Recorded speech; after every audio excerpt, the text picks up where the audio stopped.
আমার ক্লাসে সবাইকে স্বাগত। আশা করি তোমরা সকলে খুব ভালো আছো। তাহলে চলো আমরা ক্লাস শুরু করি। আজ আমরা ক্লাস 5-এর আমার গণিতের 127 ও 128 পৃষ্ঠার অঙ্কগুলো সমাধান করব। এর আগের ভিডিওতে আমরা আয়তক্ষেত্রের ক্ষেত্রফল নির্ণয় করা শিখেছিলাম। আজ আমরা বর্গক্ষেত্রের ক্ষেত্রফল নির্ণয় করা শিখব। যারা আগের ভিডিওটি দেখোনি তারা দেখে নিতে পারো, এই ভিডিওর শেষে আমি একটি লিংক দিয়ে দেব। আগের ভিডিওতে আমরা আয়তক্ষেত্রের ক্ষেত্রফল নির্ণয়ের ক্ষেত্রে যে সূত্রটি কাজে লাগিয়েছিলাম সেই সূত্রটি হলো ক্ষেত্রফল সমান দৈর্ঘ্য গুণ প্রস্থ। এখানে আমরা দেখব বর্গক্ষেত্রের ক্ষেত্রফল কিভাবে আমরা নির্ণয় করব এবং তার সূত্র কি। দেখো এখানে লেখা আছে বর্গাকার মেঝে রং করি। রবিনের বাড়ির সামনের মেঝে বর্গাকার, লম্বার দিক ও চওড়ার দিক সমান, অর্থাৎ দুই দিকই কিন্তু সমান। লম্বা চওড়া সমান হলে তাকে আমরা কি বলি? বর্গক্ষেত্র বলি। তো এই মেঝেটি রং করতে গেলে কতটুকু রং লাগবে সেটি বের করতে গেলে আমাদের এই মেঝেটির ক্ষেত্রফল নির্ণয় করতে হবে, অর্থাৎ এই বর্গাকার ক্ষেত্রের ক্ষেত্রফল আমাদের নির্ণয় করতে হবে। এখানে বলেছে একটি পাশের দৈর্ঘ্য 8 মিটার। যেহেতু এটি বর্গাকার তাই এটিও হবে 8 মিটার। তাই দেখো আমরা আয়তক্ষেত্রের ক্ষেত্রফল নির্ণয়ের ক্ষেত্রে যে সূত্রটি শিখেছিলাম দৈর্ঘ্য গুণ প্রস্থ, এখানে যেহেতু দৈর্ঘ্য আর প্রস্থ সমান তাই দেখো দৈর্ঘ্য গুণ দৈর্ঘ্য হবে এটি লেখা হয়েছে, অর্থাৎ দুই দিকই সমান তাই প্রস্থ নেই, তাই দৈর্ঘ্য গুণ দৈর্ঘ্য। দৈর্ঘ্য বলা হয়েছে 8 মিটার, তাই 8 গুণ 8 সমান কত? 8 8 64 বর্গ মিটার। এই যে বর্গ কথাটি, এই কথাটি কিন্তু কোনো ক্ষেত্রের ক্ষেত্রফল নির্ণয়ের সময় অবশ্যই লিখবে, আর যে এককটি আছে সেই এককটি পরে লিখবে। বর্গ কথাটি না লিখলে কিন্তু উত্তরটি সম্পূর্ণ ভুল হয়ে যাবে, এটি মাথায় রেখো। এখানে দেখো বর্গক্ষেত্রের ক্ষেত্রফলের যে সূত্র আছে সেটি হলো বাহু গুণ বাহু। আয়তক্ষেত্রের ক্ষেত্রফল দৈর্ঘ্য গুণ প্রস্থ। এখানে যেহেতু দুটি বাহুই সমান অর্থাৎ দৈর্ঘ্য আর প্রস্থ সমান তাই বাহু গুণ বাহু। তারপর দেখো এক দাগে আছে বর্গাকার মাঠের একটি বাহুর দৈর্ঘ্য 21 মিটার। তাহলে ক্ষেত্রফল কত হবে? ক্ষেত্রফল হবে 21 গুণ 21, অর্থাৎ বাহু গুণ বাহু। 21 গুণ 21 করলে আমরা কত পাবো? 441 বর্গ মিটার।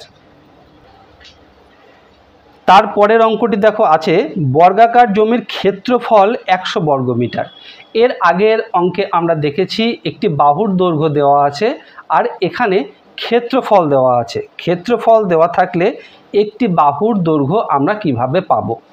সেক্ষেত্রে আমাদের ক্ষেত্রফলকে ভাঙতে হবে, অর্থাৎ ক্ষেত্রফলকে আমরা মৌলিক উৎপাদকে ভেঙে যে উৎপাদকগুলো পাবো তার থেকে আমরা একটি বাহুর দৈর্ঘ্য বের করব। তো দেখো এখানে 100 বর্গ মিটারকে কীভাবে ভাঙা হয়েছে। 100কে আমরা প্রথমে 2 দিয়ে ভাগ করেছি, 2 একটি মৌলিক উৎপাদক, 2 দিয়ে ভাগ করে আমরা 50 পেয়েছি, 50কে আবার 2 দিয়ে ভাগ করে 25 পেয়েছি, 25কে 5 দিয়ে ভাগ করে 5 পেয়েছি। তাহলে এই 2 আর 5 এগুলি কিন্তু 100 এর মৌলিক উৎপাদক। এইবার এই যে জোড়ায় জোড়ায় দুটো 2 আছে, দুটো 5 আছে, এই জোড়ার থেকে একটি 2 আর এই জোড়ার থেকে একটি 5 নিয়ে 2 গুণ 5 কত হবে? দেখো এখানে 10 মিটার। তাহলে আমরা পেয়েছি কি ওই বর্গাকার ক্ষেত্রের ক্ষেত্রফল 100 মিটার হলে একটি বাহুর দৈর্ঘ্য হবে 10 মিটার। তারপর 128 পৃষ্ঠায় দেখো একদম উপরে এক দাগে দেখো বলা হয়েছে বর্গাকার পাঁচিল রং করতে হবে। পাঁচিলের ক্ষেত্রফল 36 বর্গ মিটার। পাঁচিলের একদিকের দৈর্ঘ্য কত হতে পারে সেটি আমাদের বের করতে হবে। এর আগে আমরা শিখে গেছি কোনো বর্গাকার ক্ষেত্রের ক্ষেত্রফল দেওয়া থাকলে কি করে একটি বাহুর দৈর্ঘ্য বের করতে হয়। তাহলে আমাদের এখানে ক্ষেত্রফল 36 বলা হয়েছে, এই 36কে আমরা ভাঙবো। কি দিয়ে ভাঙবো?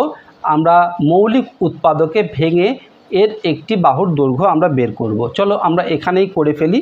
36কে আমরা প্রথমে 2 দিয়ে ভাগ করব। 2 দিয়ে ভাগ করলে 18 পেলাম। 18কে আবার যদি 2 দিয়ে ভাঙি তাহলে 9, 9কে আমরা 3 দিয়ে ভাগ করব 3 বার। তাহলে এখানে দেখো দুটো 2 আর দুটো 3। তাহলে এখান থেকে আমরা কি পেলাম পরপর এখানে লিখি 2 গুণ 2, 3 গুণ 3 এই পেলাম। এবার এখান থেকে দুটি দুইয়ের থেকে আমরা একটি 2 নেব, আর এই দুটো 3-এর থেকে একটি 3 নেব, অর্থাৎ এক জোড়ার থেকে একটি সংখ্যা। তাহলে আমরা পেলাম 2 মিটার আর 3 মিটার, এই দুটিকে গুণ করলে আমরা কত পাচ্ছি? 3 দুগুণে 6 মিটার। তাহলে আমরা পেলাম ওই পাঁচিলের ক্ষেত্রফল 36 বর্গমিটার হলে একটি বাহুর দৈর্ঘ্য হবে 6 মিটার। তারপর দেখো এখানে একটি ছক দেওয়া হয়েছে, এই ছকটি আমরা পূরণ করব। একটি বাহুর দৈর্ঘ্য দেওয়া হয়েছে 4 মিটার, ক্ষেত্রফল কত আমরা বের করব। বাহুর দৈর্ঘ্য জানা থাকলে ক্ষেত্রফল আমরা কি করে বের করব? বাহু গুণ বাহু, অর্থাৎ 4 গুণ 4 করলে আমরা কত পাবো? 4 4 16 বর্গ মিটার। এই বর্গ কথাটি কিন্তু অবশ্যই লিখবে। তারপর দেখো ক্ষেত্রফল দেওয়া হয়েছে 81 বর্গ সেমি, তাহলে একটি বাহুর দৈর্ঘ্য কত?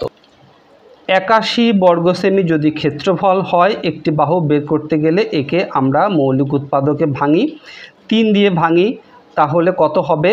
3 দিয়ে ভাগ করলে 3 দুগুণে 6, 3 সাথে 21, 27কে আমরা আবার 3 দিয়ে ভাগ করব, 3 9 27, 9কে আবার 3 দিয়ে ভাগ করব, 3 3 9। তাহলে দেখো 4টি 3 পেয়েছি, তাহলে এক জোড়ার থেকে একটি 3, আর এক জোড়ার থেকে আরেকটি 3 নিলে 3 3 9, তাহলে কত হলো? 9 সেমি। 81 বর্গ সেমি ক্ষেত্রফল হলে একটি বাহুর দৈর্ঘ্য আমরা পেলাম 9 সেমি। তারপর দেখো 11 মিটার একটি বাহুর দৈর্ঘ্য, ক্ষেত্রফল কত হবে? 11 গুণ 11, তাহলে 121 বর্গ মিটার। তারপর দেওয়া আছে 144 বর্গ সেমি ক্ষেত্রফল, একটি বাহুর দৈর্ঘ্য কত? একটি বাহুর দৈর্ঘ্য তোমরা করে দেখো, হবে 12 সেমি। বর্গক্ষেত্রের ক্ষেত্রফল আমরা কিভাবে নির্ণয় করব এবং ক্ষেত্রফল দেওয়া থাকলে একটি বাহুর দৈর্ঘ্য আমরা কিভাবে নির্ণয় করব, আশা করি তোমরা খুব ভালোভাবে বুঝতে পেরেছো।